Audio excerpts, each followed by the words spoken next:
YouTubers and YouTubettes. This is JB Sports, back again with another one.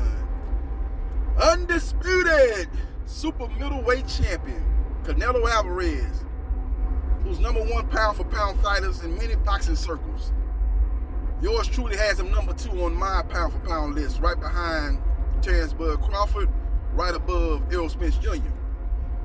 Now he's slated to return to the ring May 7th, 2022. Now Cinco de Mayo official day is on May 5th. That'll be a Thursday, but he'll be fighting 2 days later on a Saturday. So that fight will take place as a part of Cinco de Mayo weekend.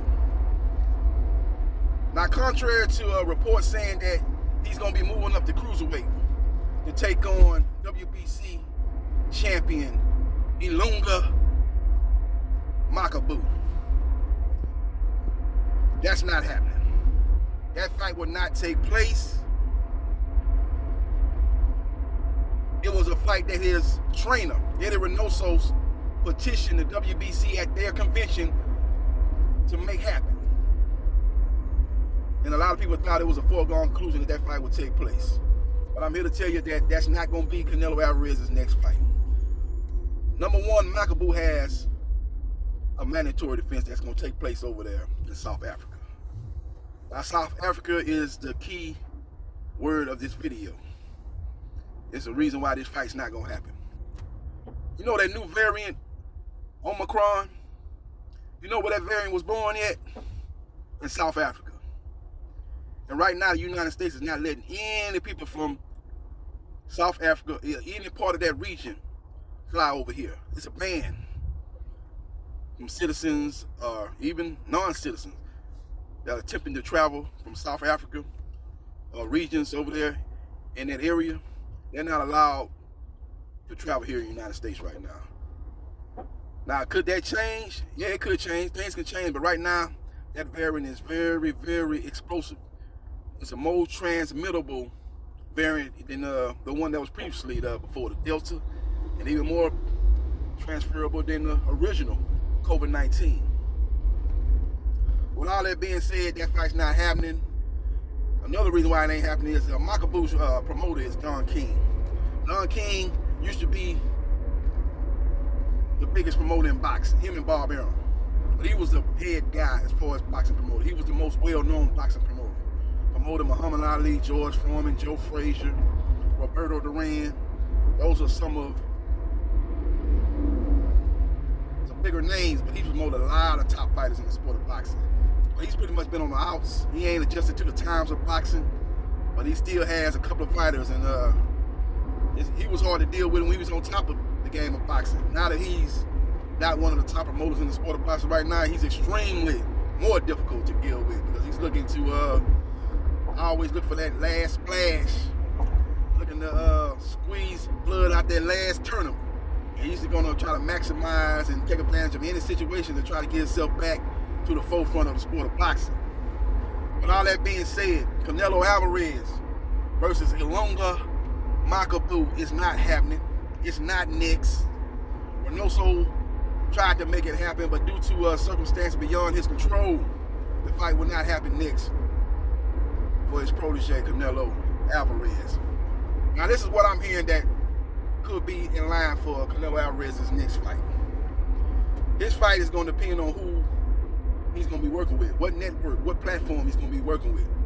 Now, if he continues to work with the PBC, the next fight will be against Jamal Lions Only Charlo.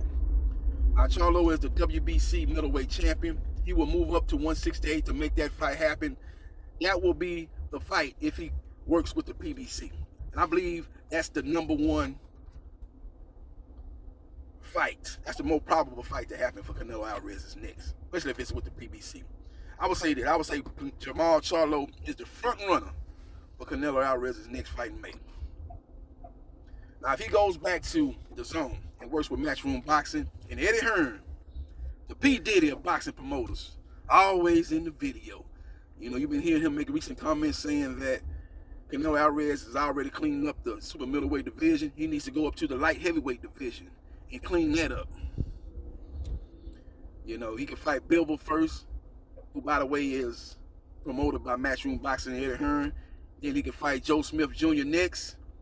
And then if he's able to get through that fight, he can fight Arthur Beterbiev, undisputed at 175 pounds, and not only become undisputed in super middleweight, but also become undisputed in light heavyweight. Something that Terrence Bud Crawford is trying to do, as he's been undisputed at a junior welterweight, and he's trying to become undisputed at welterweight.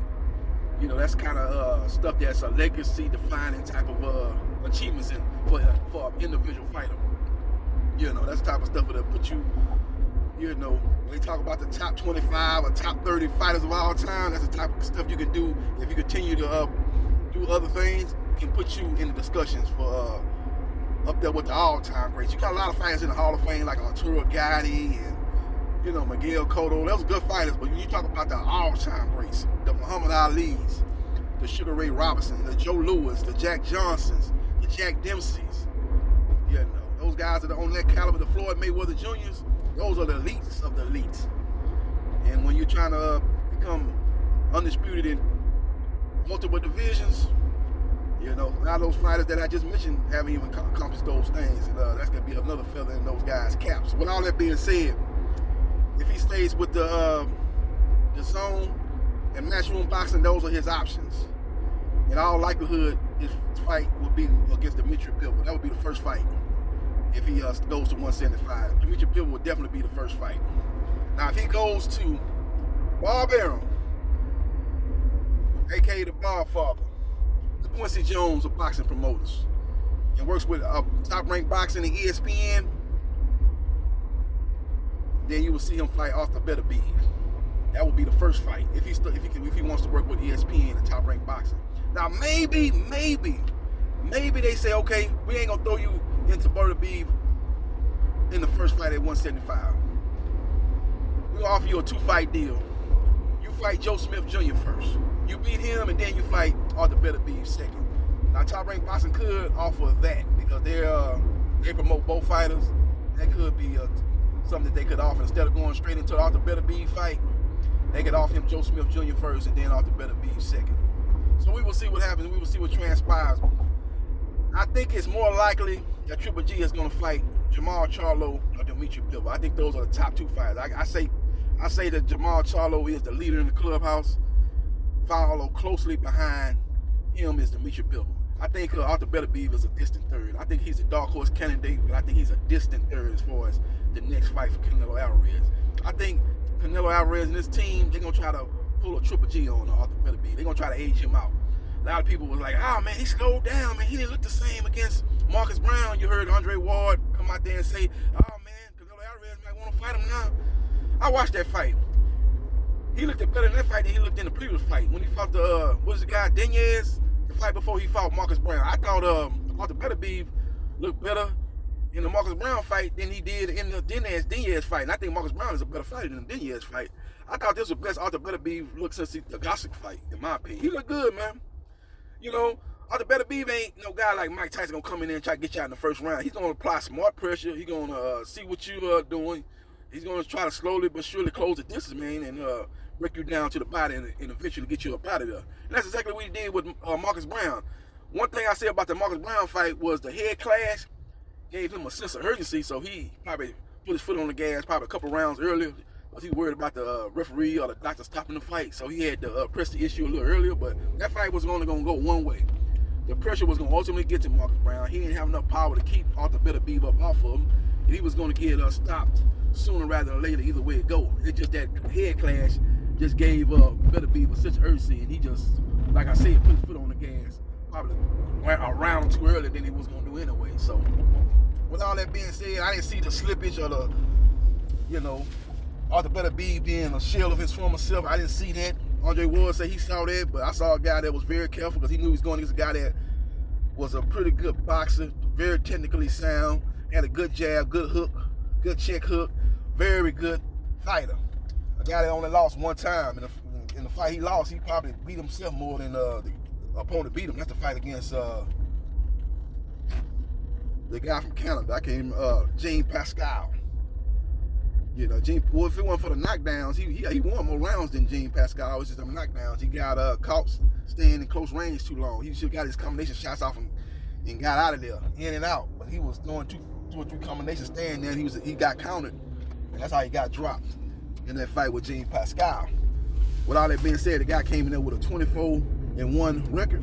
He had beat Badu Jack. He beat Badu Jack more decisive than anybody ever beat Badu Jack. So he was a good fighter, man. So I think people are making a lot of assumptions. They seeing things I didn't see in that Arthur Better B fight, saying he slowed down. I don't think Canelo Alvarez is gonna get in there with him next. I think they want to see a little bit more of him slowing down. I think they're gonna age him out. You know, he could probably get a fight with Joe Smith Jr. if Canelo Alvarez decides to go with Jamal Charlo, Dimitri Bivol. He can go with Joe Smith Jr. And if Canelo them see a little slippage in the fight with Joe Smith Jr., or maybe even lose the fight with Joe Smith Jr., or get dropped or get caught with some shots and looks vulnerable in that fight, then you'll see Canelo Alvarez pursue a fight with Arthur Better B. But I don't think that's going to be the next fight. But that's one of the options that I'm hearing through the grapevine. But what I do know is the Ilunga Makabu fight will not be next. Canelo Alvarez's next fight will either be against Jamal Charlo, Dimitri Bivol, and a distant third is Arthur Better B. Another problem with Arthur Better B is who he's with. He's with Bob Arum and Top Rank Boxing. I don't think they can outbid what PBC can offer Canelo Alvarez for a fight against Jamal Charlo. It's a fight that could take place in Texas. They could put that fight at Minute Maid Park. That's the home of the Houston Astros. He's fought James Kirkland there before. Or they can put that fight in AT&T Stadium in Dallas, Texas. They can put that fight probably could do. They got 60,000-70,000 for Billy Joe Saunders. Just think what they can get for Jamal Charlo. They probably can get at least 80,000-90,000 in attendance for that fight. So that's a far bigger fight.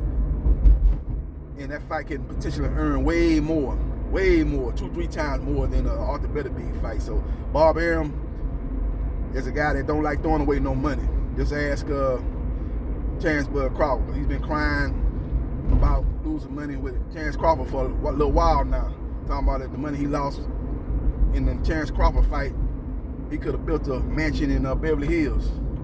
So he don't like losing no money. So I don't think, especially a guy with Arthur Better B who don't have the cachet of Jamal Charlo, you know, he won't be able to offer what PBC can offer him to fight Jamal Charlo. Or for that matter, the Zone can offer to fight Dimitri Bivol, because the Zone is still trying to make a splash here in the United States. Now, they didn't fail miserably, but they still trying to put on fights. I don't know to what degree are they really committed to the U.S. market, but Eddie Hearn seems to be in their ear, and I think he's what you call a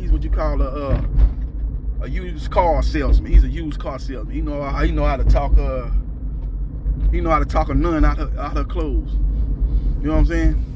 He know how to talk a good game. So maybe he can convince the Zone to open up the vault and pay some money and overpay for Dimitri Bivol. Because that's what they're going to do, is overpay for Dimitri Bivol. Because Dimitri Bivol really don't bring nothing to the table. He don't speak no English.